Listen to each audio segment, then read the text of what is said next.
Hello everyone, in this video I'm going to show you how to do close-up macro photography of a caterpillar. Now this is a very cool looking caterpillar. As you can see, we just got a nice photograph of it. And what I'm using to do this is a simple digital camera. This is the Canon PowerShot, and I'm using a clip-on macro lens. This is the Raynox DCR-150. And this just clips onto the front of most digital cameras. If it fits, it should work. And then you just zoom in from a 6 to 8 inch distance, and you get your focus in on whatever you're trying to photograph, and you take your shot. And you can get it at any distance. So if we want to get the entire leaf in here, just get our focus.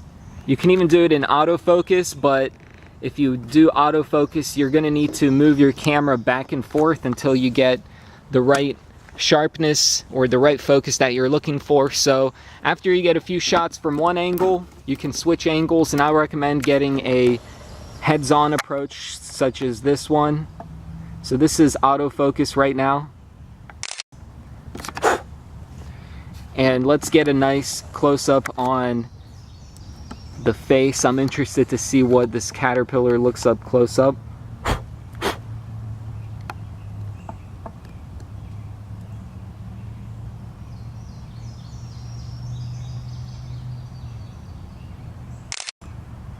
Very cool. I like the colors on this caterpillar. And you can really get creative with your shots depending on your background, the foreground, whatever the insect is sitting on, the angle that you're coming in from. And really there's an endless amount of ways to photograph an insect, which makes this type of photography unique from many other kinds, which really come out all the looking the same. And sometimes you might just want to come in with your video. So I'm recording in 1080p, and just get a close look at, you know, whatever you got in front of you, because this thing, it looks incredible.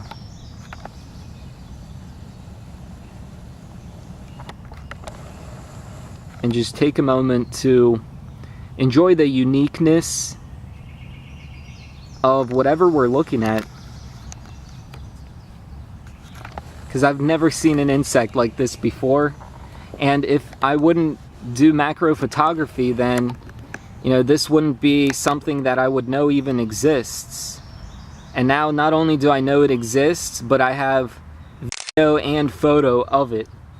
So that, you know, if I ever want to go back and look at this insect, I can go back into my library, or I can share this video online with others.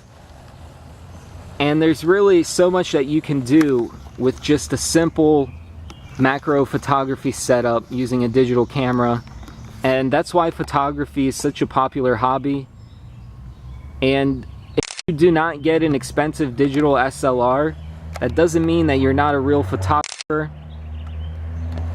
That was a really cool shot there, because as you can see, you do not need expensive equipment. That's not how you get good shots. You get good shots by taking your time and, you know, having the right equipment. It's not the most expensive equipment that gets the shot. It's the equipment that works best for the job. And you don't need a $500 macro lens. This lens that I'm using for my photography is $50 right now. I got it for $75 years ago. And there's two versions. There's the DCR-150 and 250. I recommend the 250. That was the first lens I got, and the 150 works well too. So check this out if you're looking for a hobby, if you're looking to get out and get some fresh air. This is a great one to pick up, and there's an endless amount of things that you can photograph.